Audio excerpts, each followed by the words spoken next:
بسم اللہ الرحمن الرحیم۔ سورۃ الواقعہ، اس کا یہ تیسرا اور آخری رکوع یہاں سے شروع ہوتا ہے۔ اللہ تبارک و تعالیٰ نے ارشاد فرمایا فلا اقسم، پس میں قسم کھاتا ہوں بمواقع النجوم، موقع کی جمع مواقع اور نجم کی جمع نجوم۔ نجم ہوتا ہے ستارہ، ستر، تو موقع واقع ہونے کی جگہ، گرنے کی جگہ، تو معنی یہ ہوگا کہ میں ستاروں کے گرنے کی جگہ، ستاروں کے ڈوبنے کی جگہ کی قسم کھاتا ہوں، اس جگہ کی قسم کھاتا ہوں جہاں ستارے ڈوبتے ہیں۔ وَإِنَّهُ لَقَسَمٌ لَوْ تَعْلَمُونَ عَظِيمٌ، اور بے شک یہ بہت بڑی قسم ہے۔ قسم اس کی صفت ہے عظیم، اور درمیان میں لو تعلمون اس کو کہتے ہیں کہ یہ جملہ معترضہ ہے، یعنی کسی گفتگو اور بات کے درمیان میں کوئی بات کی جاتی ہے جس کا پہلے اور بعد والے کے ساتھ لفظی ربط نہیں ہوتا، لفظی تعلق نہیں ہوتا، تو اس کو علم بلاغت کی اصطلاح میں جملہ معترضہ کہتے ہیں۔ اب ہے انہ لقسم عظیم، یہ بہت بڑی قسم ہے، لیکن لو تعلمون، اگر تم جانو، تمہیں اس چیز کا علم ہو، احساس ہو، شعور ہو، تو یہ بہت بڑی قسم ہے۔ ستاروں کے ڈوبنے کی جگہ کی قسم کھائی اور فرمایا کہ یہ بہت بڑی قسم ہے اگر تم اس کو جان سکو تو۔ اب یہاں ایک دو باتیں، لا اقسم لفظی معنی ہوگا میں نہیں قسم کھاتا، لیکن لا جو ہے یہاں پہ نفی کے لیے نہیں ہے، بلکہ یا تو یہ زائدہ ہے، کلام عرب میں عام ہوتا ہے، لا کا معنی یہاں کوئی نہیں ہے، لفظ ہے لیکن زائدہ ہے اس کا معنی، تو لا اقسم میں قسم کھاتا ہوں، لفظی معنی بنے گا میں قسم نہیں کھاتا، لیکن یہاں یہ نفی کے لیے نہیں بلکہ تاکید کے لیے، یعنی میں قسم کھاتا ہوں۔ یا بعد میں کہا کہ فلا اقسم، لام جو تاکید کے لیے ہوتا ہے بغیر الف کے، لیکن اس کو اشباع کے ساتھ کھینچ کے پڑھا گیا فلا اقسم، تو مطلب یہی ہے کہ یا تو یہاں لام تاکید کے لیے تھا تو اس کو یعنی مزید تاکید کے لیے کھینچ کے پڑھا گیا لا اقسم، یا یہ زائدہ ہے۔ اب یہ کلام عرب میں چونکہ یہ معمول تھا عربیوں کا، اس لیے کسی نے اس بات پہ اعتراض نہیں کیا۔ کافروں نے جہاں بہت سے اور اعتراض کیے، یہ نہیں اعتراض کیا کہ قسم کھانے کے لیے یہ کیوں کہا میں قسم نہیں کھاتا، نہیں، یہ کلام عرب میں محاورے کے طور پر استعمال کیا جاتا تھا، اور قرآن پاک جو ہے عرب کے محاورے کے مطابق اترا ہے، اس لیے اس بات پہ کسی نے اعتراض نہیں کیا بھئی یہ کیوں اقسمو کہنے کے بجائے لا اقسمو کہا گیا، کہ یہی ان کا طریقہ تھا، اسی طریقے سے وہ بولتے تھے۔ تو لا یا زائدہ ہے یا تاکید کے لیے ہے، تو میں قسم کھاتا ہوں ستاروں کے گرنے کی جگہ، ستاروں کے ڈوبنے کی جگہ، جہاں ستارے ڈوبتے ہیں۔ اور اب یہاں ایک اور بات ہے، بعض لوگ کہتے ہیں کہ جی ستاروں کے، یہ ستاروں کا ڈوبنا اور ستاروں کا طلوع ہونا نکلنا یہ تو پرانے زمانے کی باتیں ہیں، سورج کا ڈوبنا، سورج کا نکلنا، چاند کا ڈوبنا، چاند کا نکلنا، ورنہ تو ستارے جو ہیں وہ کچھ اپنی جگہ پہ کھڑے ہیں، کچھ اپنے محور میں گھوم رہے ہیں، سورج اپنی جگہ پہ کھڑا ہے اور زمین اس کے گرد چکر لگا رہی ہے۔ تو یہ ڈوبنا اور نکلنا یہ تو پرانے زمانے کی باتیں ہیں، پرانے زمانے کی باتیں نہیں ہیں، یہ اصطلاح ہے۔ اب اس پہ بحث نہیں ہے کہ کون سا ساکن ہے، کون سا چل رہا ہے۔ قرآن پاک سائنس کی کتاب نہیں ہے، بلکہ عرف اور محاورے کے طور پر یہ سارے یعنی الفاظ استعمال کیے گئے ہیں۔ سورج کا نکلنا، سورج کا ڈوبنا، چاند کا طلوع ہونا، چاند کا ڈوبنا، ستاروں کا نکلنا، اور یہ اصطلاحات آج بھی سائنس اور سائنسدان اسی طرح استعمال کر رہے ہیں۔ وہ بھی کہتے ہیں ذن اپکم اور ذن اندر خان، وہ بھی یہی کہتے ہیں کہ سورج اس وقت نکلے گا، اس وقت ڈوبے گا،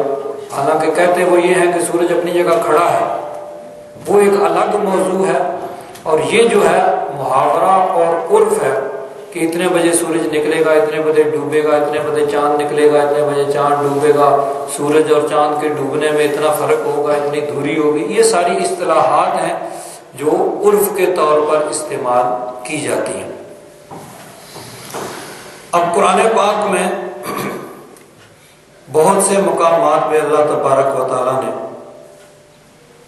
قسم کا لفظ استعمال کیا ہے،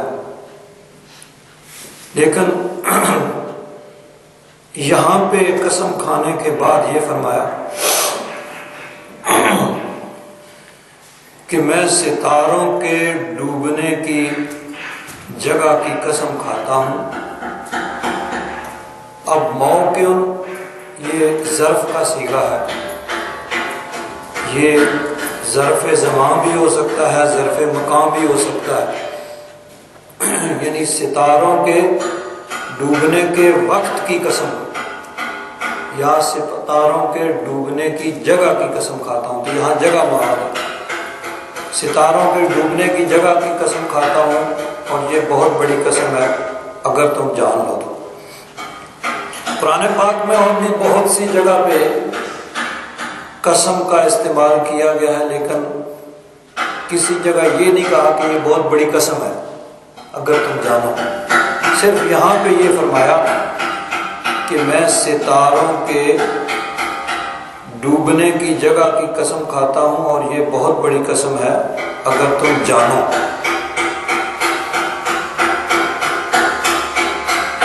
کسی نے بتایا کہ ایسے ہو گیا۔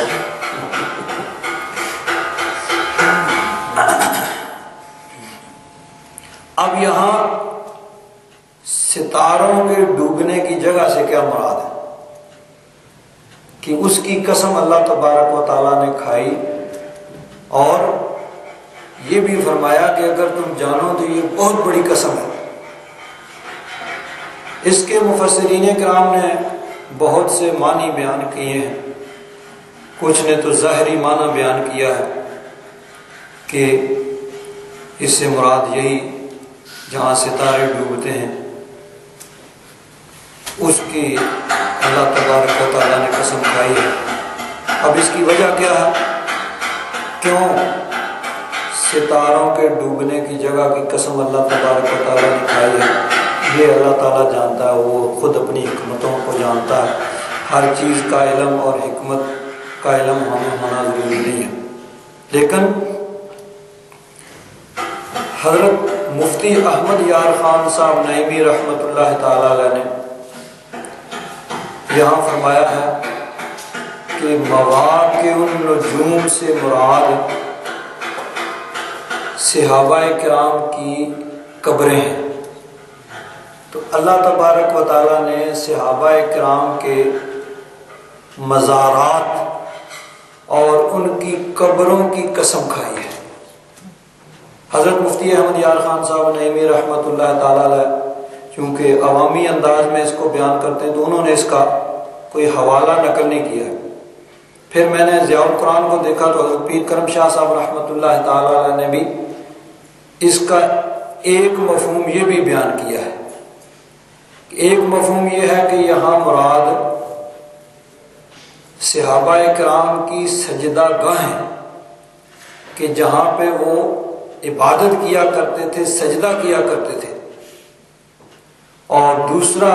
معنی یہ ہے کہ صحابہ کرام کے مزارات، ان کی قبروں، اس جگہ کی اللہ تبارک و تعالیٰ نے قسم کھائی ہے، اور اس کا پھر حوالہ بھی انہوں نے دیا ہے۔ تفسیر احمدی حضرت ملا جیون رحمۃ اللہ تعالی علیہ، ان کا حوالہ بھی دیا ہے کہ انہوں نے بھی یہ لکھا ہے، اور تفسیر روح البیان علامہ اسماعیل حقی رحمۃ اللہ تعالی علیہ، انہوں نے بھی یہ قول نقل کیا ہے کہ یہاں مواقع النجوم سے مراد صحابہ کرام کی سجدہ گاہیں، جہاں وہ سجدہ کیا کرتے تھے، عبادت کیا کرتے تھے، یا ان کی قبریں ہیں۔ اب ستاروں کے گرنے کی جگہ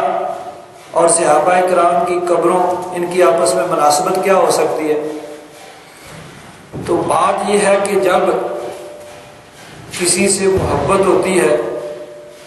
تو محبت انسان کو مجبور کرتی ہے، اور محبت سے انسان بہت سی چیزیں پھر ایسی اس کے ذہن میں پیدا ہو جاتی ہیں جو محبوب کی شان دکھاتی ہیں۔ اور اگر خدا نخواستہ کسی سے نفرت ہوتی ہے تو پھر وہ نفرت، عداوت، دشمنی انسان کے ذہن میں بہت سی چیزیں ایسی پیدا کر دیتی ہے جن کی وجہ سے اس کی توہین، تنقیص لازم آتی ہے۔ اس میں یہ عیب ہے، اس میں یہ عیب ہے، اس میں یہ عیب ہے۔ جب کسی سے محبت ہوتی ہے تو محبت انسان کو مجبور کرتی ہے، انسان سوچتا ہے اور اس کے ذہن میں اپنے محبوب کی شان کی باتیں آتی رہتی ہیں۔ تو اب یہ کیسے ہو گیا؟ ستاروں کے ڈوبنے کی جگہ سے مراد صحابہ کرام کی قبریں، اور یہ یعنی پرانے مفسرین نے بھی یہی مراد لیا۔ ہمارے موجودہ دور کے جنہوں نے تفسیر لکھی، حضرت مفتی احمد یار خان صاحب نعیمی، حضرت پیر کرم شاہ صاحب رحمۃ اللہ تعالی علیہ، انہوں نے بھی اس چیز کو نقل کیا۔ تو اس کی وجہ یہ ہے کہ نبی کریم صلی اللہ علیہ وسلم نے فرمایا، صحابی کن نجوم، میرے صحابہ ستاروں کی طرح ہیں، فَبِأَيِّهِمْ اقتدیتم اہتدیتم، تم جس کے بھی پیچھے لگ جاؤ نا، جس کی بھی اقتداء کرو گے، جس کو بھی فالو کرو گے، ہدایت پا جاؤ گے۔ تو صحابہ کرام آسمان ہدایت کے ستارے ہیں بحکم حدیث۔ حضور نبی کریم صلی اللہ علیہ وسلم کے فرمان کے مطابق صحابہ کرام ہدایت کے آسمان کے ستارے ہیں۔ تو اب وہ ستارے کہاں پہ ڈوبے ہیں؟ یعنی اپنی قبروں میں آرام فرما ہے۔ تو ان کی قبریں ان کے ڈوبنے کی، غروب ہونے کی، آرام کرنے کی جگہ ہیں، ان کی آرام گاہ ہیں۔ تو اللہ تبارک و تعالیٰ نے جو ستاروں کے ڈوبنے کی جگہ کی قسم کھائی ہے، اس سے مراد صحابہ کرام کے مزار ہیں۔ یہاں ضمناً ایک بات کا عرض کر لوں کہ جس طرح حضور کا یہ فرمان ہے کہ صحابی کالنجوم فَبِأَيِّهِمْ اقتدیتم اہتدیتم، کہ میرے صحابہ ستاروں کی طرح ہیں، تم جس کو بھی فالو کرو گے ہدایت پا جاؤ گے۔ اسی طرح حضور نبی کریم صلی اللہ علیہ وسلم کا فرمان ہے، مثل اہل بیتی کا مثل سفینۃ نوح، میرے اہل بیت کی مثال ایسے ہے جیسے نوح علیہ السلام کی کشتی، فمن رکبها نجا، جو اس میں سوار ہو گیا وہ بچ گیا، اس نے نجات پائی۔ ومن تخلف عنها ہلاک، جو پیچھے رہ گیا، چاہے وہ حضرت نوح علیہ السلام کا بیٹا ہی کیوں نہ ہو، کہ ان کی بیوی کیوں نہ ہو، جو بھی پیچھے رہ گیا وہ غرق ہو گیا۔ تو حضور کی اہل بیت، حضور کی آل، وہ ان کی مثال ہے نوح علیہ السلام کی کشتی کی طرح، کہ بچا وہی ہے جو اس کشتی میں سوار ہوا ہے، اور صحابہ کرام کی مثال ہے ستاروں کی سی۔ تو کیا ہوا پرانے زمانے میں جب کشتیاں چلتی تھیں سمندر کے اندر تو وہ دن کو سورج کو دیکھ کے ڈائریکشن کا تعین کرتے تھے کہ اب دوپہر کا وقت ہے، اب صبح کا وقت ہے، سورج نکلا یہ مشرق ہے، اب شام کا وقت ہے، سورج ڈوب رہا ہے یہ مغرب ہے۔ تو سورج سے وہ سمت کا تعین کرتے تھے کہ ہم نے فلاں سمت میں جانا ہے اور مشرق یہ ہے، مغرب یہ ہے، شمال یہ ہے، جنوب یہ ہے۔ اور رات کو ستاروں کو دیکھ کر، بعض ایسے ستارے ہیں جو اپنی جگہ پہ کھڑے رہتے ہیں، ان سے سمت کا تعین کیا جاتا ہے۔ پرانے زمانے میں کہا جاتا تھا کہ قطب ستارہ جب انسان کے دائیں کندھے کے بالکل سامنے ہو تو آدمی کا منہ کعبے کی طرف ہوتا ہے۔ کعبے کی سمت متعین کرنے کے لیے قطب ستارے کو دیکھا جاتا ہے۔ قطب ستارہ یہاں دائیں کے کندھے کے اوپر ہو تو ہمارا منہ سیدھا کعبے کی طرف ہوگا۔ تو ستاروں سے ڈائریکشن سمت کا تعین کیا جاتا تھا۔ تو حضور کے فرمان دونوں حدیثوں کو ملاؤ تو مطلب یہ ہے کہ نہ میری آل کا دامن چھوڑنا، نہ میرے صحابہ کا دامن چھوڑنا۔ میرے صحابہ کی اتباع کرو، میرے آل کی محبت دل میں رکھو تو کامیاب ہو جاؤ گے۔ اور اگر ان میں سے کسی ایک کو بھی چھوڑ دیا، کشتی میں تو بیٹھ گئے لیکن ستاروں سے رہنمائی نہ لی تو کسی بھنور میں پھنس جاؤ گے، شیطان کے ہتھے چڑھ جاؤ گے اور غرق ہو جاؤ گے۔ اور اگر ستاروں کو تو دیکھتے رہو، کنارے پر ہی کھڑے رہو تو منزل پر نہیں پہنچو گے۔ منزل پہ تب پہنچو گے کہ کشتی میں بیٹھ جاؤ اور ستاروں سے رہنمائی حاصل کرو، تب منزل پہ پہنچو گے۔ تو دونوں حدیثوں کا مطلب یہ ہوا کہ صحابہ کرام کا دامن پکڑ کر کے ان کی اتباع کرو، ان کو فالو کرو، اور ساتھ میرے آل کی محبت اپنے دل کے اندر رکھو، ان کی محبت دل میں رکھو اور صحابہ کرام کو فالو کرو تو کامیاب ہو جاؤ گے۔ تو بہرحال یہاں علماء فرماتے ہیں کہ مواقع النجوم، ستاروں کے ڈوبنے کی جگہ سے مراد ہے صحابہ کرام کے مزارات۔ اسی لیے فرمایا کہ یہ بہت بڑی قسم ہے اگر تم جانو۔ کیوں؟ صحابہ کرام رضوان اللہ تعالی علیہم اجمعین، انہوں نے دین کی خاطر بڑی تکلیفیں برداشت کی اور دین کی خاطر انہوں نے بڑی قربانیاں دی۔ دین اسلام کی سربلندی کے لیے انہوں نے ہر وہ کام کیا جس سے دین کی سربلندی ہو سکتی ہے، چاہے ان کو مال قربان کرنا پڑے، جان قربان کرنی پڑے، اولاد قربان کرنی پڑے، تن من دھن سب کچھ انہوں نے قربان کر دیا دین اسلام کی تبلیغ کے لیے، اشاعت کے لیے، ترویج کے لیے، بلندی کے لیے، سب کچھ انہوں نے قربان کر دیا۔ اسی لیے اللہ تبارک و تعالیٰ نے ان کی مزارات، ان کی قبروں کی قسم کھائی اور فرمایا کہ اگر تم جانو تو یہ بہت بڑی قسم ہے۔ اب اگر ہم دیکھیں تو احادیث مبارکہ میں بھی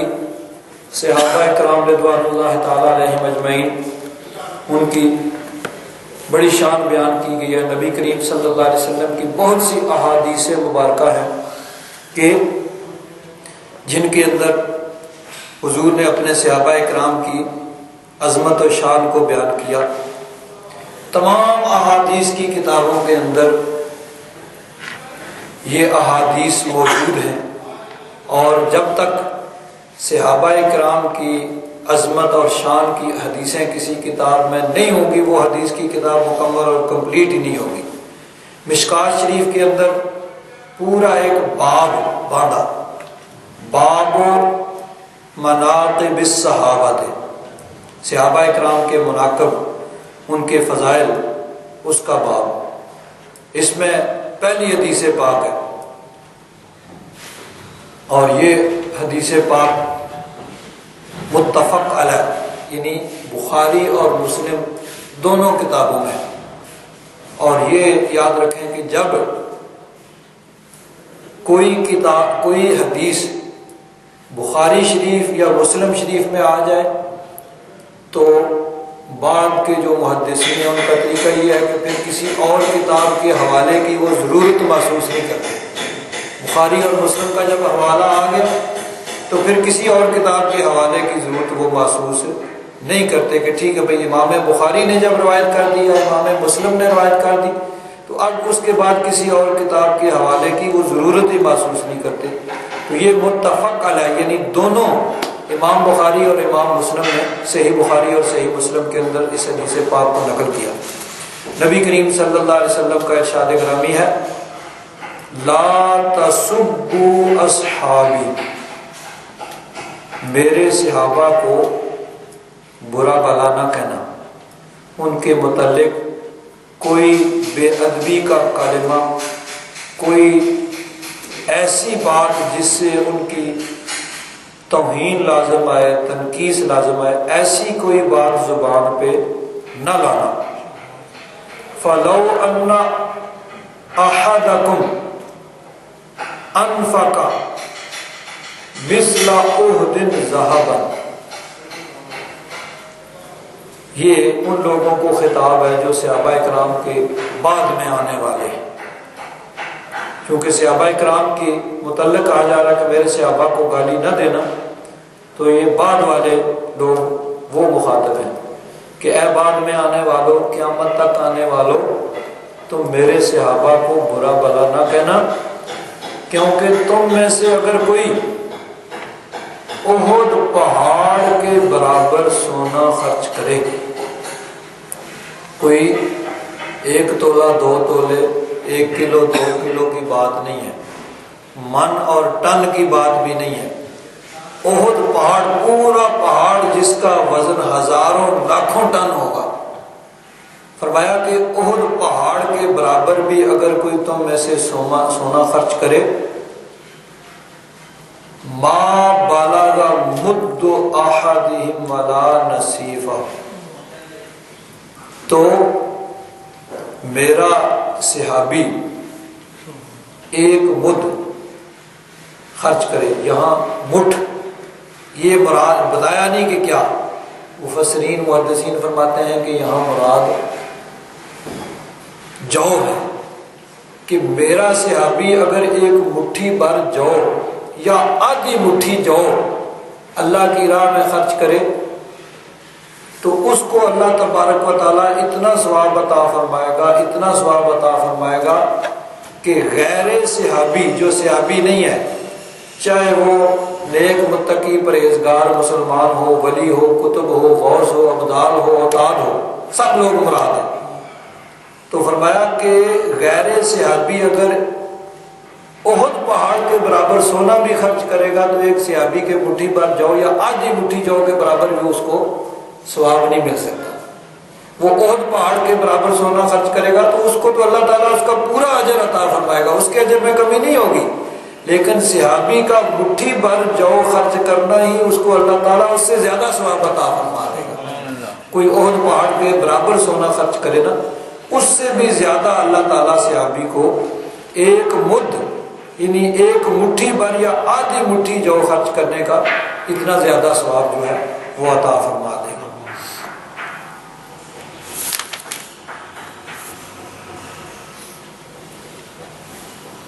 ایک حدیث پاک میں ہے، یہ بھی حضرت ابو سعید خدری رضی اللہ تعالیٰ عنہ سے مروی ہے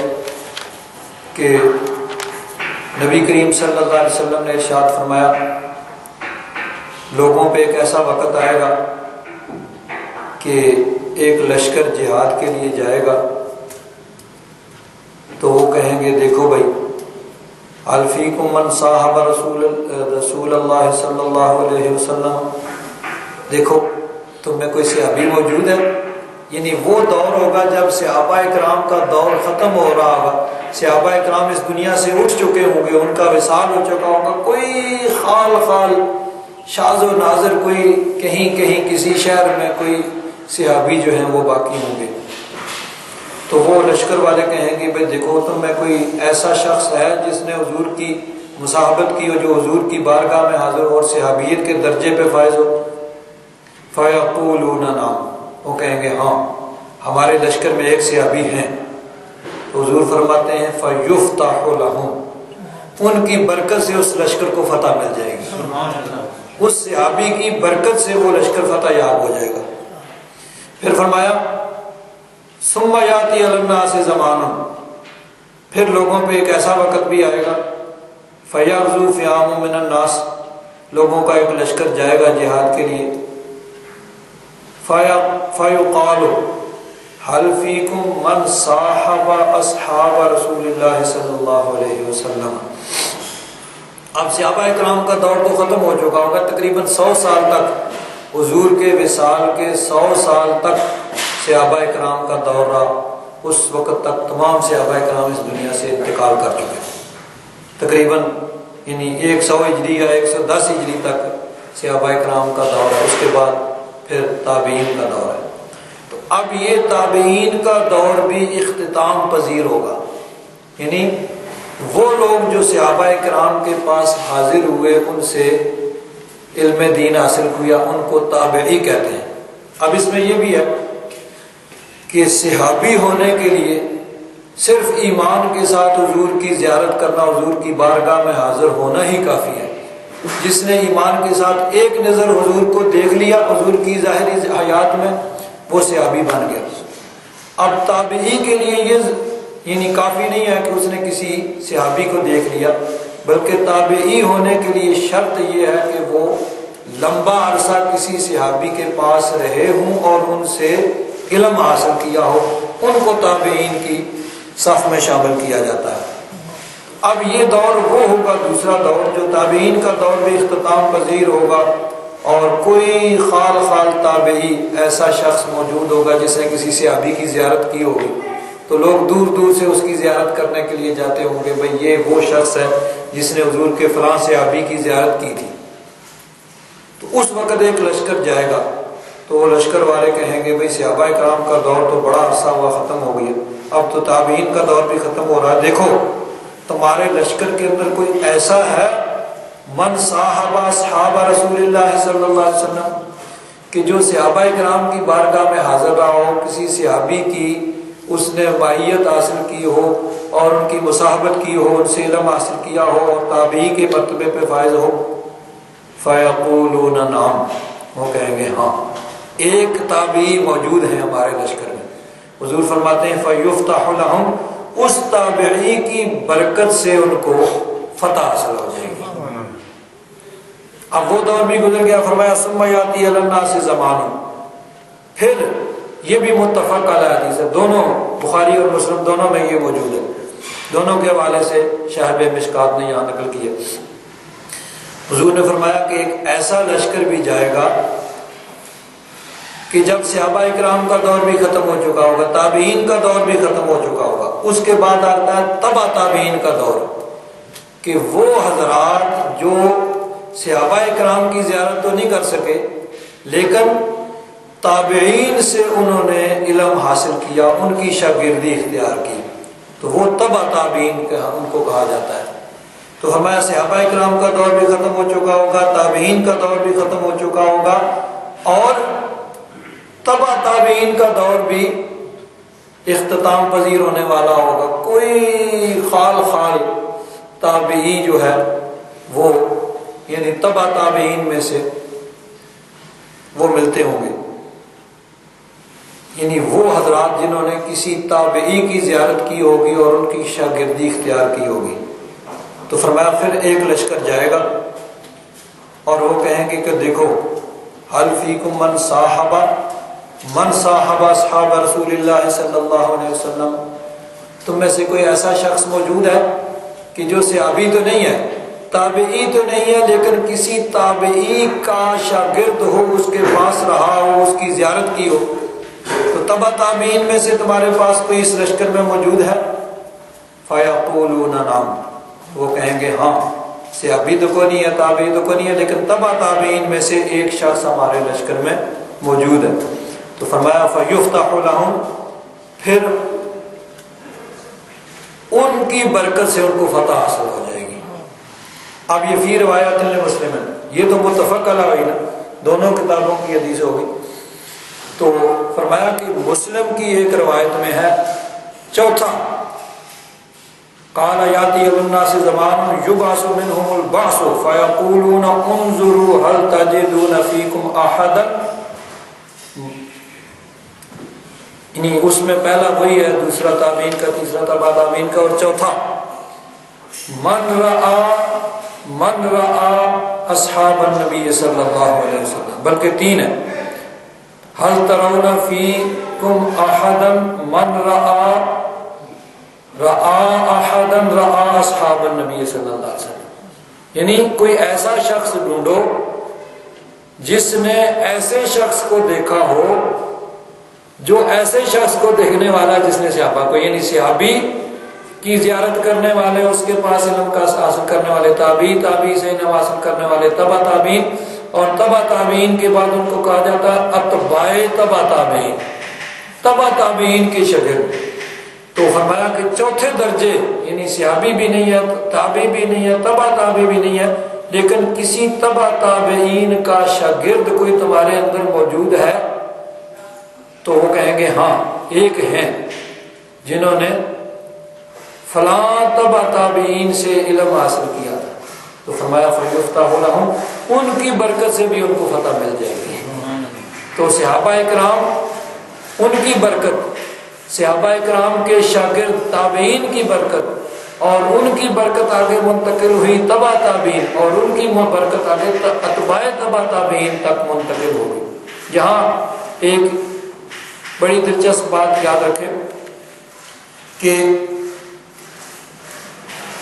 عام جو ہمارے پاس اس وقت کتابیں موجود ہیں حدیث پاک کی، بخاری شریف، مسلم، ترمذی، ابو داؤد، نسائی، ابن ماجہ، یہ سیاستہ ان کو کہا جاتا ہے، صحیح جو معتبر 6 کتابیں ہیں، ان میں اس سے پہلے جو کتابیں حدیث پاک کی مرتب کی گئی، حضرت امام اعظم ابو حنیفہ رحمۃ اللہ تعالیٰ علیہ کا متعلق کہا جاتا ہے کہ انہوں نے سب سے پہلے حدیث پاک کی کتاب مسند ابی حنیفہ اس کو بیان کیا، اور حضرت امام اعظم ابو حنیفہ جو ہیں وہ تابعین میں سے ہیں، کئی صحابہ کرام نے انہوں نے ان کی زیارت کی، اور براہ راست صحابہ کرام سے حدیثیں بھی انہوں نے مسند ابی حنیفہ میں نقل کی۔ موطا امام مالک، حضرت امام مالک رضی اللہ تعالیٰ عنہ مدینہ منورہ میں رہتے تھے، لیکن انہوں نے کسی صحابی سے براہ راست حدیث نقل نہیں کی۔ کم از کم یہ ہے کہ وہ کسی تابعی سے نقل کرتے ہیں، حضرت نافع سے نقل کرتے ہیں، وہ حضرت عبداللہ بن عمر سے، وہ نبی کریم صلی اللہ علیہ وسلم سے بیان کرتے ہیں، اسی طرح حضرت امام زہری سے وہ بیان کرتے ہیں، وہ حضرت انس سے بیان کرتے ہیں، یعنی 2 واسطوں سے انہوں نے حدیثوں کو نقل کیا ہے۔ حضرت امام بخاری رحمۃ اللہ تعالیٰ علیہ کی بخاری شریف کے اندر صرف 22 ایسی حدیثیں ہیں کہ امام بخاری اور نبی کریم صلی اللہ علیہ وسلم کے درمیان 3 واسطے ہیں، 22 حدیثیں ایسی ہیں، باقی ہزاروں حدیثیں، ان میں 4 واسطے، 5، 6، 7 واسطے ہیں۔ مسلم شریف میں اس ایسی حدیث کو محدثین کی اصطلاح میں کہا جاتا ہے سلاسی، یعنی 3 واسطے بیان کرنے والے اور نبی کریم صلی اللہ علیہ وسلم کے درمیان 3 واسطے۔ مسلم شریف میں کوئی سلاسی حدیث نہیں ہے، اسی طرح ترمذی، ابو داؤد، نسائی میں بھی کوئی نہیں، ابن ماجہ میں 3 حدیثیں ہیں، لیکن محدثین کہتے ہیں کہ یہ سند جو ہے وہ ضعیف ہے۔ تو اب کیا ہوا، امام بخاری رحمۃ اللہ تعالیٰ علیہ کا درجہ اتباع تبع تابعین میں آئے گا، یعنی صحابی، تابعی اور تبع تابعین، اور چوتھا درجہ اتباع تبع تابعین، یعنی امام بخاری نے بعض ایسے لوگوں کی زیارت کی ہے جو تابعین کے شاگرد تھے، اور ان سے انہوں نے حدیثوں بھی بیان کی ہے، تو اس لیے امام بخاری اتباع تبع تابعین میں آ جاتے ہیں۔ تو صحابہ کرام رضوان اللہ تعالیٰ علیہم اجمعین، ان کو اللہ تبارک و تعالیٰ نے بڑا مرتبہ اور مقام عطا فرمایا، اور ان کی شان کو اللہ تبارک و تعالیٰ نے قرآن پاک میں بیان فرمایا، اور احادیث مبارکہ میں نبی کریم صلی اللہ علیہ وسلم آپ کی احادیث ہیں، حضور کی ایک حدیث پاک فرمایا لا تمس النار مسلما رآنی، کہ جس مسلمان نے مجھے دیکھا، یعنی ایمان کے ساتھ مجھے دیکھا اور اسی ایمان پہ اس کا خاتمہ ہوا، اس کو آگ نہیں چھوئے گی، جہنم اس کو مس نہیں کرے گی۔ اور آمن رآنی، یا وہ میری زیارت تو نہیں کر سکا لیکن میرے کسی صحابی کی زیارت کی ایمان کے ساتھ اور اسی ایمان پر اس کا خاتمہ ہوا تو اس کو بھی جہنم ہی چھوئے گی۔ تو بہت سی احادیث مبارکہ ہیں جن میں صحابہ کرام کی شان کو بیان کیا گیا ہے۔ اب صحابہ کرام کو جو مرتبہ اور درجہ ملا ہے،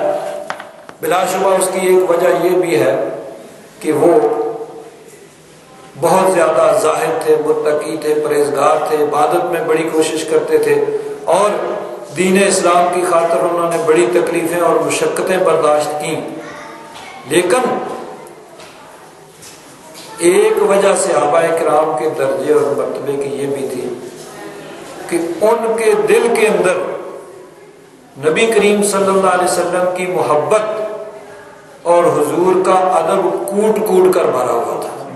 اور حضور کا ایسا ادب وہ کرتے تھے کہ کوئی آدمی تصور بھی نہیں کر سکتا۔ چنانچہ دیکھیے بخاری شریف کی یہ حدیث پاک ہے، یہ بڑی طویل حدیث پاک ہے۔ امام بخاری رحمۃ اللہ تعالی علیہ نے کئی احادیث لکھی ہیں جو بڑی لمبی احادیث ہیں۔ ان لمبی حدیثوں میں سے ایک حدیث یہ بھی ہے جس میں صلح حدیبیہ کا واقعہ بیان کیا گیا کہ حضور نبی کریم صلی اللہ علیہ وسلم 6 ہجری میں مدینہ منورہ سے عمرے کا ارادہ کر کے احرام باندھ کے مکہ شریف جا رہے ہیں۔ مکہ شریف کے قریب حدود حرم پر کافروں نے روک دیا کہ نہیں، آپ لوگ عمرہ نہیں کر سکتے، آپ لوگ مکہ میں داخل نہیں ہو سکتے۔ حضور نے وہاں حدیبیہ میں قیام کیا، اور اب بات چیت چل رہی ہے، آپس میں نیگوسیشن ہو رہی ہے، ادھر سے ڈیلیگیشن آ رہا ہے اور مذاکرات ہو رہے ہیں، بات چیت ہو رہی ہے، ادھر سے جا رہے ہیں۔ مکہ والوں میں سے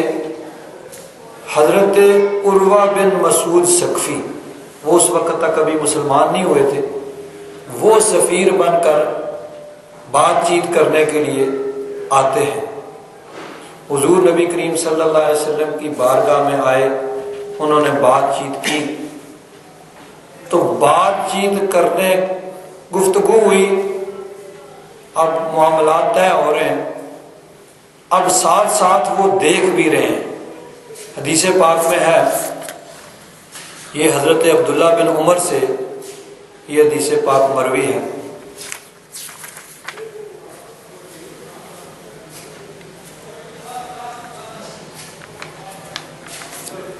اور یہ دیگر صحابہ اور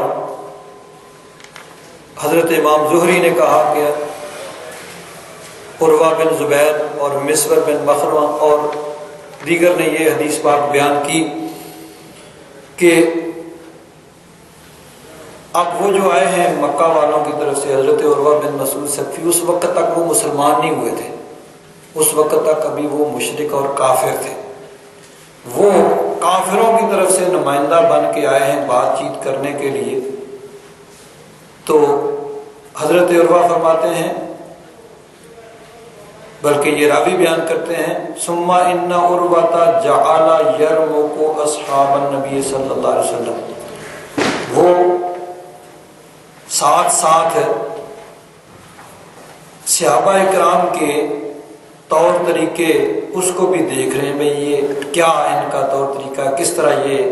ان کے یعنی ان کے احوال کو بھی مشاہدہ کر رہے ہیں۔ تو اب وہ واپس جب جاتے ہیں مکہ شریف، قریش کے پاس، کافروں کے پاس جاتے ہیں، تو جا کے اپنا ایکسپیرینس، اپنا مشاہدہ بیان کرتے ہیں، بھئی میں نے کیا بیان کیا۔ ایک تو وہ ہے نا جو گفتگو ہوئی کہ میری ان کے ساتھ یہ بات چیت ہوئی ہے، بھئی میں نے یہ کہا، انہوں نے یہ کہا، میں نے یہ کہا، انہوں نے یہ کہا، وہ ساری رپورٹ پیش کرتے ہیں، ساتھ اپنا مشاہدہ بھی بیان کرتے ہیں۔ اب یاد رکھیے کہ کوئی مسلمان، کوئی صحابی یہ بات کرے تو کوئی کہہ سکتا ہے بھئی وہ تو چونکہ ان کا کلمہ پڑھنے والے تھے، اس لیے کوئی دشمن، کوئی مخالف یہ بھی کہہ سکتا ہے بھئی اس میں مبالغہ ہو سکتا ہے، یہ ہو سکتا ہے، وہ ہو سکتا ہے۔ اب بیان کرنے والے وہ ہیں جو مخالف ہیں، جو اس وقت تک کافر ہیں اور کافروں کے نمائندہ بن کے آئے ہیں، وہ اپنا مشاہدہ بیان کرتے ہیں۔ عربی میں کہتے ہیں الفضل ما شہدت بہ الاعداء، اصل فضیلت، اصل بزرگی وہ ہے کہ دشمن بھی گواہی دے کہ ہاں فلاں شخص کے اندر یہ جو ہے وہ پائی جاتی ہے، یہ فضیلت فلاں شخص میں پائی جاتی ہے، یعنی اس کے اندر یہ چیز پائی جاتی ہے۔ میرا خیال ہے انہوں نے بٹھا دو اور پھر یا کام شروع کر دیں گے تو پھر انہوں کو بیٹھ جاؤ نماز کو بند کر، جھوٹیاں میں نال رہی ہیں۔ چلو ٹھیک ہے، تو دیکھیے وہ کیا بیان کرتے ہیں، ذرا ان کا مشاہدہ، ٹائم بھی بڑا تھوڑا سا رہ گیا۔ وہ جا کے کافروں سے کہتے ہیں واللہ لقد وفدت علی الملوک، میں پہلی دفعہ میں سفیر بن کے نہیں گیا، میں اس سے پہلے بھی بڑے بڑے بادشاہوں کے پاس میں سفیر بن کے جاتا رہا ہوں۔ وفدت علی قیصر و کسریٰ و النجاشی، قیصر و کسریٰ یعنی روم کے بادشاہ قیصر کے پاس، ایران کے بادشاہ کسریٰ کے پاس اور نجاشی کے پاس بھی میں سفیر بن کے جاتا رہا ہوں۔ لیکن وَإِنْ رَأَيْتُ مَلِكًا قَطُّ يُعَظِّمُهُ أَصْحَابُهُ مَا يُعَظِّمُ أَصْحَابُ مُحَمَّدٍ صلی اللہ علیہ وسلم، کسی بادشاہ کے درباریوں اور اس کے مصاحب کو میں نے نہیں دیکھا کہ وہ اپنے بادشاہ کی اس طرح تعظیم و توقیر کرتے ہوں جس طرح محمد صلی اللہ علیہ وسلم کے صحابہ ان کی تعظیم و توقیر کرتے ہیں۔ جو ادب اور احترام صحابہ اکرام کرتے ہیں حضور کا، کسی بادشاہ کے دربار میں میں نہیں دیکھا کہ اس کے بادشاہ کے درباری اس کا اس طرح ادب اور احترام کرتے ہوں۔ اب یہ بیان کرنے والے اس وقت تک کافر ہیں، کافروں کے نمائندہ بن کے آئے تھے، یعنی دشمن ہے، مخالف ہے، وہ بیان کر رہے ہیں۔ کہتے ہیں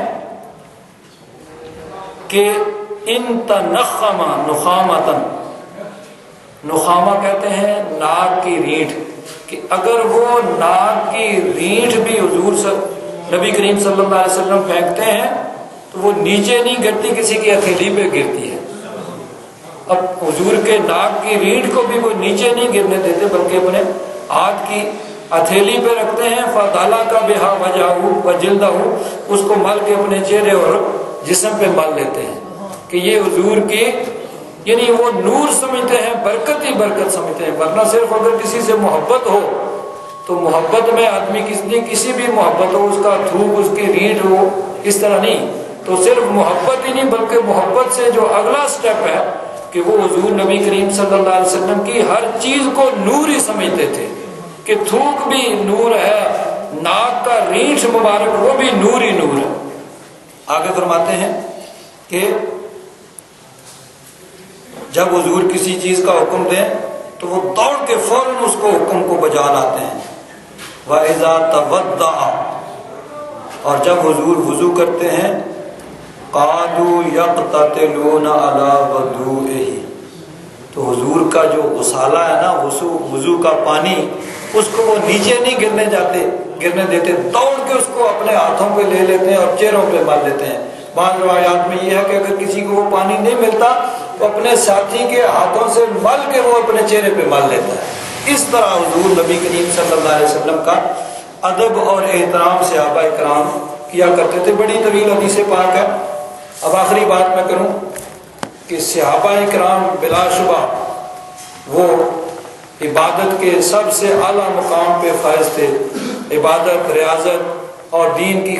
خاطر انہوں نے تکلیفیں برداشت کی اور دین کے لیے ہر مشقت کو انہوں نے اٹھایا اور دین اسلام کی سربلندی کے لیے انہوں نے اپنی جانوں کے نذرانے پیش کیے، تن من دھن سب کچھ قربان کر دیا۔ لیکن صحابہ اکرام کو ان سب چیزوں کے ہونے کے باوجود سب سے زیادہ اعتماد کس چیز پہ تھا؟ یہ ذرا سن لیجیے، یہ بھی بخاری شریف ہے۔